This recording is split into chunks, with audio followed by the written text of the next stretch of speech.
자, 오늘 그 디모데후서 말씀 좀 같이 살펴볼 건데요.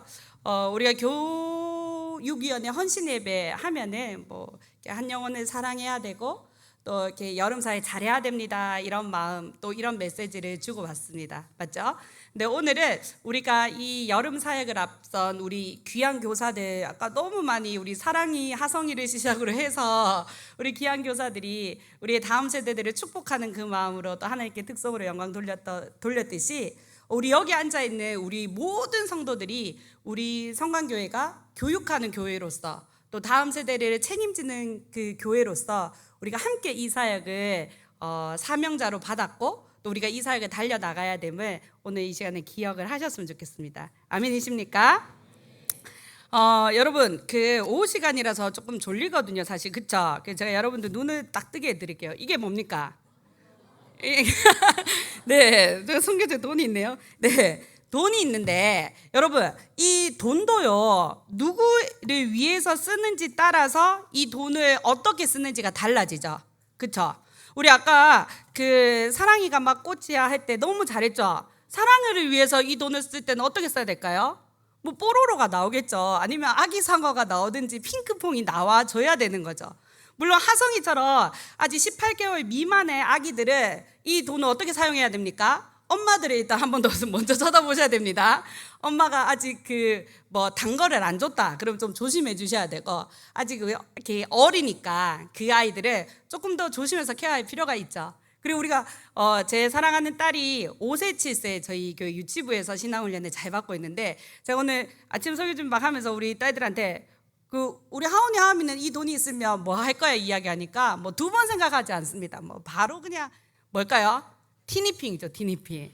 자, 진짜 티니핑 그 친구들 이름 때문에 계속 새로운 친구들이 나와요. 아, 여기까지인가 보다 하고 세팅을 해주면 또 이렇게 신상이 나오는 그 놀라운 세계에 빠져 있는 우리 딸들은 돈이 있으면은 티니핑이 그 생각나고, 또 우리 아이들은 다이소가 약간 천국이거든요. 저희 우리 하은이는 되게 영특하고 실리적인 아이예요. 그래서 저희 LG에서 매년 이제 베트남 사역을 떠나니까 이제 올해도 저희도 10월에 이제 준비를 하고 있는데, 저희 하원이는 엄마 바락이라서 큰애는 7살인데 무조건 엄마 따라. 나는 엄마가 가면 가고 엄마가 안 가면 안 간다 이런 주의고요. 저희 하은이는 골똘히 생각해 보니까 가면 거기 언니가 말할 때 덥기도 덥고 많이 걸어야 되고 또 많이 기다려야 되고 이런 이야기 들으니까 자기는 엄마 그러면 나는 안 가면은 뭐 해? 그러니까 그냥 유치원 가고 이모들이 와서 놀아줄 거고. 그러니까 이모들 그래? 그리고 또 만약에 네가 안 가면 엄마가 다이소 10개 사준다 이랬거든요. 나 안 갈래. 우리 그 5살 하은이는 뭐 베트남보다 비행기 타는 것보다 다이소 10개 사주면은 그냥 끝나는 거죠. 우리 그 초등학생들 어때요? 우리 어린이 부서 선생님들 볼 때 어때요? 우리 초등학생들은 제가 오늘도 이렇게 걸어오면서 보니까 우리 그 여자친구 3명이서 나오는 거 봤어요. CU에서. 우리 초등학생들은 편의점 가고 아니면 말랑이 그거 만지고 아니면 그렇게 노는 거죠.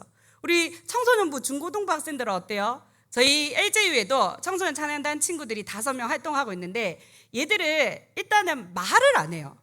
그러니까 저희가 오는 게 싫으나 안 물어보면은 와서 그 율동하고 그 좋대요. 근데 말은 안 해요. 그래서 지난주에 골똘히 고민하다가 우리가 이대로 안 된다. 이 아이들하고 지난주에 너희가 뭐 하고 싶은데 물어보니까 뭐 방탈출하고 싶다 하고 그래. 그래서 닌텐도도 시켜주고 저희가 그래서 보드게임도 막 시켜주고, 그래서 마지막 그 마무리 어떻게 해야 되나요? 마라탕과 함께 그래 너희가 먹고 싶은 거 다 넣어라 해가지고 마라탕 그릇 먹고 애들이 기분 좋게 웃으면서 돌아가는 모습을 봤습니다. 우리 여기 앉아 계신 우리 장년들은 어떨까요? 우리 7살 딸한테 하은아 우리 어른들은 돈이 생기면 뭐가 필요해? 그러니까 어른들은 일단 커피를 마시잖아. 그치, 커피 마셔야지. 맞아. 그러면 우리 하은아 그 시니어부 할아버지 할머니들 알지? 시니어부 할아버지 할머니들은 이 돈이 생기면 뭐가 필요할까? 그러니까 안경을 사셔야지. 안경. 맞네. 그래서 제가 안경 이렇게 적어놨어요. 그래요 여러분, 우리 5살 7살 꼬맹이들도 알아요. 대상에 따라서 요구하는 거, 대상에 따라서 해야 되는 것이 달라진다는 거죠. 자, 두 번째 하나 또 보여드릴까요 여러분? 이건 뭘까요? 예. 아, 봉지 때문에. 아, 예. 뭘까요? 감자죠, 감자. 이게 저희 집 냉장고에 있거든요. 이게 좀 있었는지 좀 오래된 친구인데. 감자는요, 우리 권사님들 잘 아시죠? 감자도 무엇을 하는지 따라 다르죠. 여러분, 오늘 교회 국 드셔봤죠? 맛있었죠? 집에서 국 끓이는 게 제일 어렵습니다, 권사님들. 저는 결혼한 지 19년 됐는데 하여튼 국이 제일 어려워요. 오늘 감자에 국이 들어갈 때 어떻게 썰어요? 깍둑 썰기처럼 그렇게 큼지막하게 썹니다, 그쵸? 여러분, 이 감자를 찔 때는 어떻게 해요, 권사님? 그냥 하죠. 씻어가지고 까가지고 그냥 쪄요. 그리고 감자 볶음을 할 때 어떻게 해요? 채 썰어. 너무 똑똑하시네요. 채 썰어요. 저 그거 진짜 귀찮아하는데 채 썰어야 돼요. 그런데 감자 가지고 샐러드를 한다. 어떻게 해야 돼요? 삶아서 으깨야 되는 거죠. 이게 형태가 달라지는 거죠. 그렇죠? 맞아요. 이런 감자 또한 내가 무엇을 하는지 따라서 그 방법과 형태가 달라진다는 거예요. 저 두 가지 말씀드렸어요. 대상에 따라서 달라진다. 그리고 무엇을 하는지 따라서 달라진다는 거죠. 오늘 성경으로 돌아가 볼까요? 바울도 말하고 있어요. 우리가 주를 위해서 열심히 살아가는데, 그래서 우리가 오늘 제목처럼 우리가 교사로 세우심을 받았는데, 우리 교사는, 우리 성강교회 교사는, 그리고 우리 성강교회를 살아가고 있는 우리 믿음의 권속들을 어떠한 모습으로 누구를 위해서, 그리고 무엇을 위해서 살아가야 되는지 이 헌신 예배를 통해서 저와 함께 점검을 하셨으면 좋겠어요. 두 가지를 말씀드릴게요. 첫 번째, 우리 따라해 볼까요? 우리는 누구를 위하여 교사로 살아가고 있습니까? 자, 우리 옆에 분에게 이렇게 이야기합시다. 당신은 누구 때문에 교사로 살아갑니까? 시작.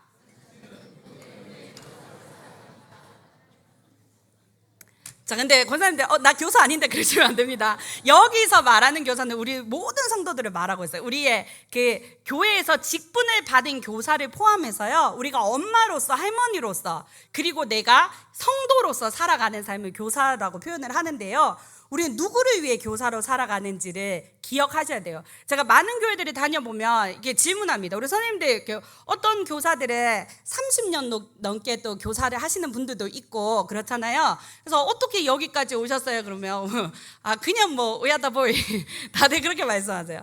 그냥 뭐 우리 교회는 사람이 없어서 또 제가 해야 됩니다. 아니면 내지 아니 목사님이나 전사님이나 아니면 사랑방 목자님이 권하셔서 합니다라는 그 겸손한 대답이 대부분입니다. 그런데 우리 사랑하는 교사님들, 힘을 얻으십시오. 여러분들에게 교사를 왜 하냐는 질문 앞에 우리는 당당해지셔야 돼요. 우리 누구 눈치 보면서 하는 사람도 아니잖아요. 우리가 교사를 왜 하냐면, 오늘 성경에 보니까 8절을 보니까 분명히 이야기하고 있어요. 8절을 보니까 오늘 본문이, 죄송합니다. 제가 사도행전을 했었어야 됐는데 자, 8절을 보니까 분명히 이야기하고 있죠. 주를 위하여. 그리고 9절을 보니까 그리스도 예수 안에서, 그리고 14절을 보니까 성령으로 말미암아라고 표현하고 있습니다. 8절을 보니까 주를 위하여, 9절을 보니까 그리스도 예수 안에서, 14절을 보니까 성령으로 말미암아라고 분명히 우리에게 알려주고 있다는 것입니다. 바울은요, 디모데후서를 작성합니다. 자, 저랑 성경반에서 우리 하신 분들 기억나죠? 디모데후서 뭐였죠? 잠깐만요. 여러분, 자, 디모데후서 뭐였죠? 근데 여기서부터 물으면 우리가 또 모르잖아요. 자, 해볼까요?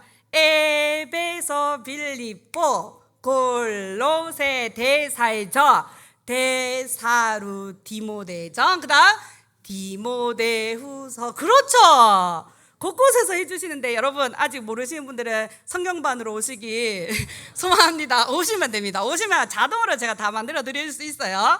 디모데후서는 복음사서예요. 디모데후서에서 말하는 키워드 복음사서인데, 잘 알고 있습니다. 사도 바울이 디모데후서는 마지막으로 그의 생애 가운데 13편의 서신 중에서 마지막으로 기록한 디모데후서예요. 어떤 마음이었을까요, 여러분? 진짜 내가 이 펜에 들어서 종이를 쓰면서 이 글이 내가 마지막으로 될 수 있다는 그 어떤 결단과 그 의지를 담아서 한자 한자 꾹꾹 눌러 담아 썼지 않겠습니까? 그 디모데후서에서 사도 바울은 자기 후임 목회자 디모데에게 꼭꼭꼭 당부해야 되는 거, 꼭꼭꼭 당부하고 너의 삶에서, 그리고 너의 목회 가운데, 그리고 교사로 부름받은 우리 가운데 디모데 후서를 통해서 우리에게 알려주고 싶은 메시지가 분명히 있었다는 거죠. 그것은 바로 우리가 교사로 세우심을 받고 또 우리가 이 땅 가운데 성도로 살아가는 것은요, 주를 위하여서, 예수 그리스도를 위하여서 그 삶을 살아간다는 사실을 저와 여러분들은 잊으시면 안 됩니다. 주를 위하는 삶은 어떤 모습일까요? 오늘 성경에 보니까 첫 번째 한번 따라해 볼까요? 주의 능력을 붙들라. 시작.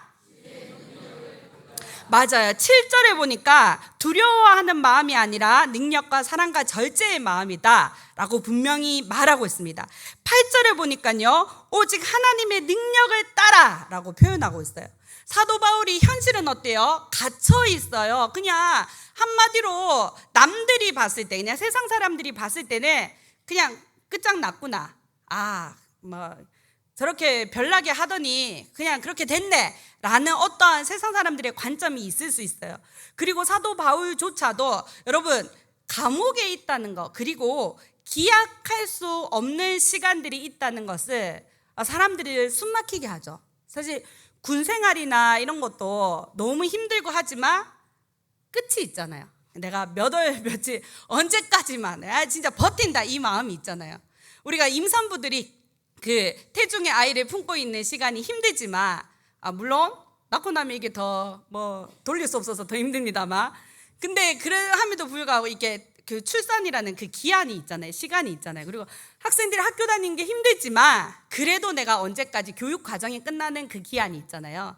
그런데 감옥이라는 그 공간의 특수성은요, 내가 죽을 수도 있다는 그 두려움도 있고, 내가 이것이 끝이 날까, 내가 진짜 기도하고 있는데 진짜 내가 하나님께 기도하고 내 생명을 지켜달라고 기도하고 있는데 진짜 하나님 나의 기도를 들으실까?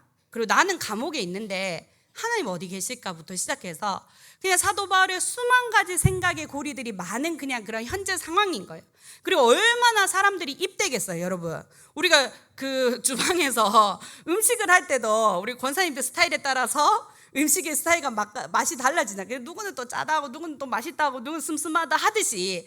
근데 이 감옥이라는 그 특수한 상황이 있고, 그리고 사도 바울을 따르는 수많은 사람들과 그리고 사도 바울을 대적하는 수많은 사람들 그 사이에서 바울이 진짜 취해야 되는 그러한 마음들이 무엇이었을까요? 그 마음 붙들어야 되는 마음이 무엇이었을까요?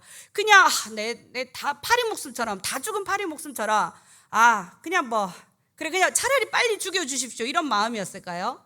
사도 바울은 오늘 글을 한자 한자 꾹꾹 눌러 쓰면서 주의 능력을 붙들라라고 디모데에게, 자기 후임 목회자 디모데에게 철저히 권면하고 있고, 오늘날을 살아가는 우리에게, 또 우리가 여름 성경학교 여름 캠프를 준비해야 되는 우리 교사들에게 이야기하고 있습니다. 주의 능력을 붙드는 저희들의 삶이 되길 소망합니다. 그렇기 때문에 갇힌 것이 개의치 않아지는 거예요. 그렇기 때문에 바울이 지금 처해져 있는 상황, 결과값이 의미가 없는 거예요. 왜냐면 내가 여기에 있나 사나 죽으나, 내가 잡힌 바 되나 아니냐, 이것이 바울에게 중요한 것이 아니었거든요. 바울이 중요한 것은 주의 능력을 붙드는 삶이었다는 거죠. 우리가 교사로서 수많은 시간들을 살아갔기 때문에 성경학교를 진행을 하고 또 아이들을 대하고 이런 것들이 어려운 교사들은 많지는 않을 거예요. 그런데 우리의 마음의 상태를 우리가 잘 점검해 볼 필요가 있는 거죠. 때로는 우리의 마음에 두려움이 들 수도 있고, 때로는 답답함이 들 수도 있고, 또 때로는 주님 이 잔을 나에게 피하고 싶습니다라는 또 그런 회피와 원망의 소리가 있을 수도 있습니다. 그런데 우리 사랑하는 교사들과 우리 성광의 가족들이 붙들어야 되는 하나님의 마음은 주의 능력을 붙드시길 간절히 소망합니다. 우리에게 오는 두려움과 수많은 생각들과 상황들을 보잖아요. 못합니다. 못하는 이유가 더 많아요. 그런데 주의 능력을 붙들고 주의 은혜를 우리가 기억하면서 살아간다면 이번 여름에도 하나님 앞에선 그 믿음으로 해낼 줄 믿습니다.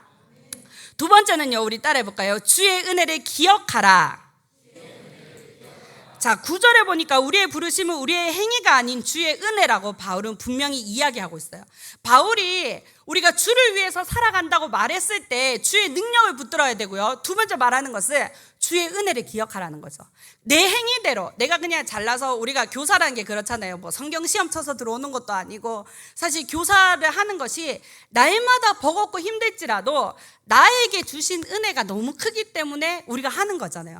사실 우리가 교회를 세워나가고 섬겨나가는 수많은 영역들 속에서 주차로 봉사하고 성가대로 봉사하고 교사나 여러 가지 교회 청소나 여러 가지 영역에서 봉사할 때 사실은 내가 지금 그것을 할 때마다 기뻐 죽겠다 이런 사람들은 잘 없습니다. 그런데 우리가 기억해야 되는 건 할 때마다 하나님 나에게 베푸신 은혜가 있지. 그래도 내가 건강하니까 아직. 그래도 내가 아직은 그래도 애들이랑 이야기할 수 있으니까. 그래도 아직은 내가 그래도 이렇게 주일날 그 하나님 아버지 앞에 시간과 마음을 드릴 수 있는 상황이 되니까 하나님께서 허락하시 그 은혜를 기억하는 저희들이 되셔야 될 줄 믿습니다. 세 번째로 기억합시다. 우리 따라할까요? 주를 확신하라.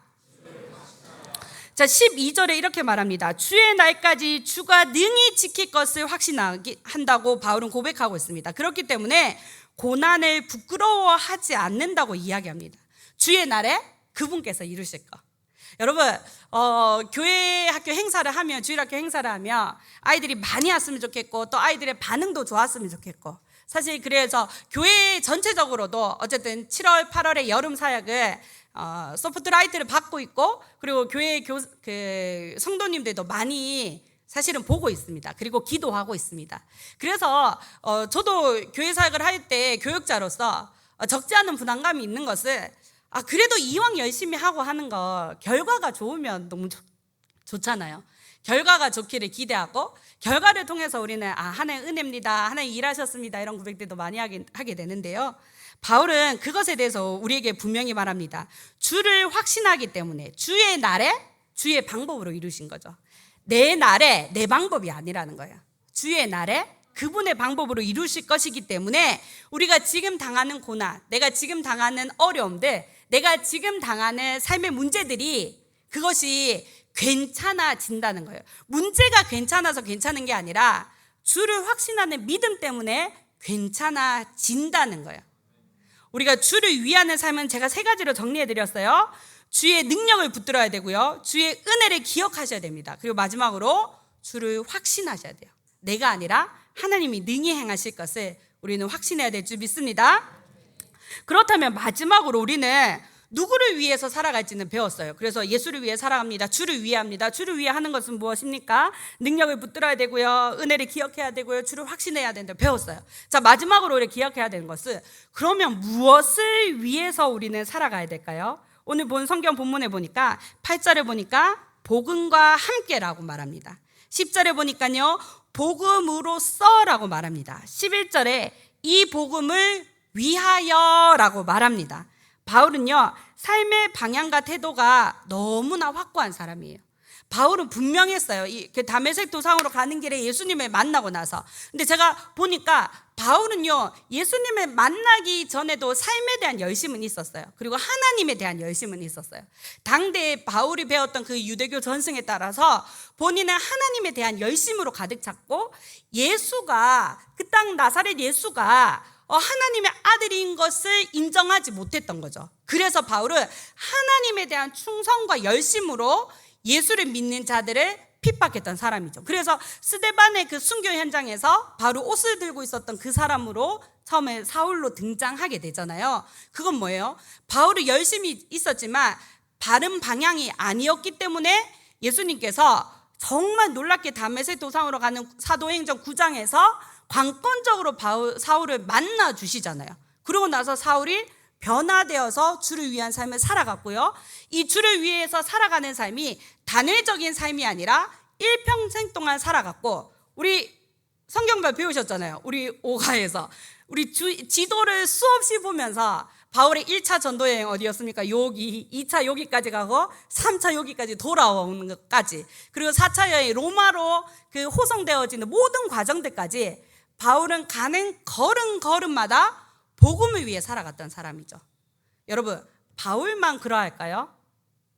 저와 여러분 또한 복음을 위하여 하나님이 부르시고, 복음을 위하여 이 성관교회로 세우시고, 복음을 위하여 교사로 세우셨음을 우리는 꼭 기억해야 될 것입니다. 우리 옆에 분에게 이렇게 이야기할까요? 몰라봬서 죄송합니다. 당신은 복음을 위한 사람이군요. 시작.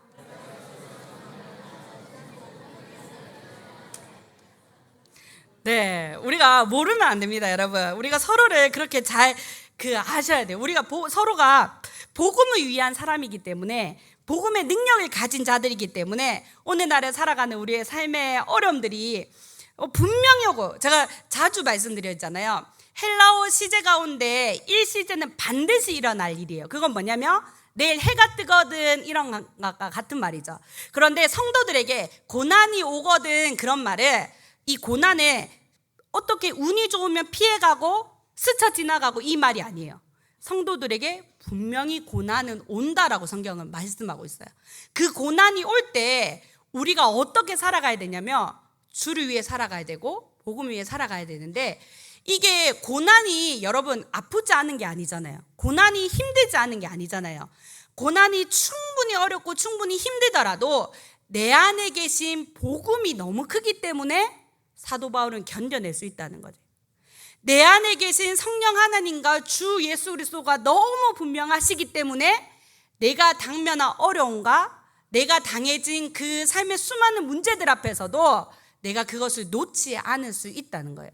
성도로 살아간다는 것은 그냥 만사형통이거나 아니면 다 잘 됩니다, 덮어놓고 합력해서 선을 이룹니다가 아니라, 우리의 인생 가운데 분명히 고난도 올 것이고요, 우리의 인생 가운데 분명히 어려움도 만날 것이고, 교사로 살아가면서 그만하겠습니다 이 말이 수백 번 우리의 입속을 맴돌지라도 내 안에 부어주신 복음, 내 안에 부어주신 예수 그리스도가 너무 크기 때문에 그것과 바꿀 수 없다라고 바울은 말하고 있는 거예요. 고난이 없다는 게 아니에요. 고난은 분명히 있어요. 어려움은 분명히 있어요. 교사로 살아가는 거 여러분 얼마나 힘들겠어요. 저희 교회는 주일학교가 어린이 부서가 여러분 9시입니다. 9시. 그 교사들이 어떨 때는 직장 가는 그 시간하고 똑같이 그냥 주일에도 일어나서 막 달려와야 되잖아요. 우리 애들도 대단하고 전 교사들도 대단합니다. 9시에. 그리고 나서 우리 청소년부는 1시 반이에요. 1시 반에 청소년 부서 아이들이 교회로 몰려드는 거 여러분 거의 기적과 같은 일이거든요. 그 시간에 아이들이 그래도 눈을 뜨고 있다는 거는 그러한 시간 가운데 있지만, 우리 교사들이 그래도 해볼 만한 것을 내 안에 부어주신 복음이 너무 크기 때문에 하지 않겠습니까? 그렇다면 우리 여기 앉아 계신 우리 사랑하는 모든 성도님들은 교사로서 그렇게 살아갈 수 있도록 우리가 더 많이 기도해야 되겠네. 그리고 나도 교사로서 나의 손주들과 나의 후손들에게, 오고 가는 세대들에게, 그리고 우리 성강의 믿음의 다음 세대로 세우기 위해서 내가 먼저 그렇게 살아가야 되겠다는 것을 우리가 오늘 이 시간에 기억하시고 결단하는 시간이 되셨으면 좋겠습니다. 제가 이 인터뷰를 봤어요. 사람들이 부모 교육을 많이 할 때, 저도 부모 교육 강의를 많이 다니는데 어떤 부모가 좋은 부모입니까? 라는 질문을 할 때 이영표 선수가 이렇게 이야기하더라고요. 많은 부모가 우리 자녀 바라는 자녀상이 있대요. 우리 자녀는 일단 뭐 도덕적으로도 착했으면 좋겠고, 뭐 교회 다니는 사람들은 교회에서 충성하고 봉사도 잘했으면 좋겠고, 또 근데 또 공부도 잘했으면 좋겠고, 막 여러 가지 바라는 것들이 많잖아요, 엄마 아빠가. 그 이야기를 쭉 하면서 이렇게 말하더라고요. 그런데요, 엄마 아빠, 이런 자녀가 되라고 말하기 전에 진짜 부모는 내가 말한 우리 자녀의 모습대로 엄마 아빠가 먼저 살아가는 삶이래요. 엄마 아빠가 내 자녀가 이렇게 됐으면 좋겠다라는 마음처럼 엄마 아빠가 그렇게 살아내면 된대요. 그리고 나서 결과값은 원래 내게 아니에요. 내 자식이 원래 내 거가 아니기 때문에 결과값 또한 하나님께 올려드리는 거예요. 결과가 내 신앙의, 여러분, 내 자식이요, 내 신앙의 성적표 아닙니다.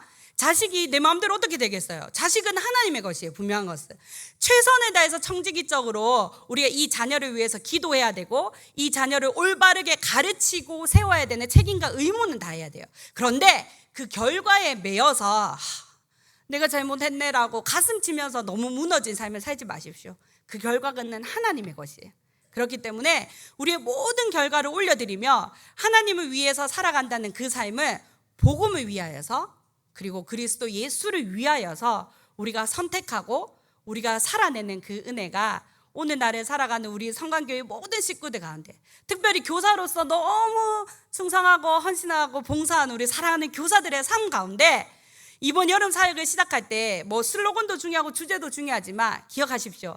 우리 사역 안에 복음이 있어야 됩니다. 그리고 우리 사역 안에 예수 그리스도가 주인공 되는 여름 사역 되어져서 이번 여름 사역을 통해서 우리 애들이 뭐 물놀이 재밌었다 뭐 아니면 어디 가면 좋더라 그게 아니라 예수님 만났어요. 이번 여름 사역 통해서 나 진짜 예수님 믿고 천국 갈 수 있습니다 라는 이 믿음의 고백이 우리 성광교회를 꾹꾹꾹꾹 눌러 담는 은혜가 있었으면 좋겠습니다. 아멘. 저는 여러분들이 많이 아시다시피 저는 그 아이를 어렵게 가졌어요. 7년 만에 시험관 하면서 이제 3번 유산하고 7년 만에 아이를 가지고 제 인생에서 가장 행복한 시간은 2013년 3월 13일 우리 하예리를 낳았던 저는 그날 밤이에요. 내가 누워서 애를 출산하고 나서 내가 이렇게 행복해도 되나? 내가 드디어 엄마가 되었네 라는 그 감사의 고백이 있었던 그 날이 제 머릿속에 사진과 그림처럼 있습니다. 그리고 하나님께서 맡기신 우리 하예리가 태어난 지 2달째부터 동산병원 시작해서 서울 아산병원까지 다니고 7년의 투병 생활을 하면서 그리고 19년도에 하나님께서 부르시는 7살의 나이로 천국에 가기까지. 근데 저는 이 어린아이를 많은 성도님들 특히 우리 성광교에서도 많이 기도해 주시고 도와주셨는데요, 이 아이를 한 번도 보지 못했는 어른들도, 그리고 이 아이를 한 번도 손잡아 보지 못했던 사람들도, 그리고 이 아이와 어느 연관성이 하나도 없는 수많은 성도님들과 수많은 사람들이 이 아이가 살기를 기대했고 이 아이를 살리려고 전심전력해 주셨던 그 삶을 저는 바로 옆에서 하나님께서 보는 은혜를 허락하셨어요. 엄마였기 때문에, 어미였기 때문에 가슴 아픈 날도 많았고요. 아시잖아요, 저희 남편이 눈물이 너무 많아요. 저희 집에서 저희 남편이 일단 먼저 울거든요. 그렇기 때문에 저는 일단은 컨셉이 저희 집에서는 일단은 수습해야 되고 달래야 되고 으짜 이렇게 해야 되는 그런 포지션이에요. 그렇긴데 저도 엄마기 때문에 수없이 돌아서서 많이 울고 수없이 하나님, 이 아픈 아이가 우리 집에 있다는 것, 그리고 이 하엘이라는 생명이 우리 가정 가운데 하나님께서 살게 하시는 것을 하나님의 뜻이 있을 줄 믿고 있었고, 그리고 2019년 1월 6일 천국 가는 그날에도 저는 천국이 아이가 이렇게 죽음이라는 것을 문턱을 넘나드는 삶을 살아갔기 때문에 그냥 그 마음에서 이번에도 하나님 넘어가 주시겠지, 이번에도 넘어가 주시겠지. 그래서 그 병원에 코드 뜨는 거 있잖아요. 요즘 의료 드라마 보면 진짜 코드가 떠서 40명의 의료진들이 다 뛰어들어가고 하일이가 심폐소생술을 40분 넘게 했고, 그래서 이제 교수님이 더 이상 이제 안 되겠다라고 말을 저희에게 하기까지 이 어린 생명을 위해서 우리 부부가 그 시간을 내어드렸고, 또 많은 성도님들이 기도하면서 재정적으로 또 그런 헌신과 그런 시간들을 함께 견뎌주셨는데, 하나님 이게 뭡니까 이런 마음이었어요. 첫날에 이게 도대체 상상도 안 되고 해석이 안 돼서요. 그런데 그 장례를 마치면서 하나님 알게 하시더라고요. 생명이 내게 아닌데, 내 자식도 내게 아니고 생명도 내게 아닌데, 하나님 저희가 사역해서 그게 되는 줄 알았어요. 제가 사역을 우리가 오래 하고 애들 사역을 하고 20년이나 시간 동안 이렇게 아이들을 만나면서 복음을 이번에 못 전했으면 다음에 전하면 되니까, 그래도 이번 캠프 때 예수 못 만나서 어떡해, 다음 겨울에 꼭 만나자, 사실 이런 마음이었거든요. 근데 우리 하일이가 그날 2019년 1월 6일에 가고 나서부터는 저희 부부의 마음이 달라졌어요. 다음은 없을 수도 있겠다, 이번이 마지막 예배일 수도 있겠다, 우리 아이와 드리는 마지막 예배. 제가 하일이와 함께 눈을 마주쳤던 그 마지막 시간을 제가 느끼고 싶고 기억하고 싶지만, 지금은 가슴으로 품고 그 아이를 기억하고 또 살아내야 되는 삶의 자리가 있듯이요. 여러분, 우리에게 모두에게는 인생의 시간이 있고 인생에는 하나님 정하신 때가 있는데요, 우리가 하나님 부르시는 그날까지, 내가 오늘의 이 예배가 마지막이 될 수도 있기 때문에, 그리고 내가 하는 이 선택이 마지막이 될 수 있기 때문에, 여러분 오늘 이 선택을 주를 위하여 살아야 돼요. 그리고 오늘 이 선택을 복음을 위하여 선택하는 은혜가 저와 여러분들의 삶에 풍성하길 기도하겠습니다.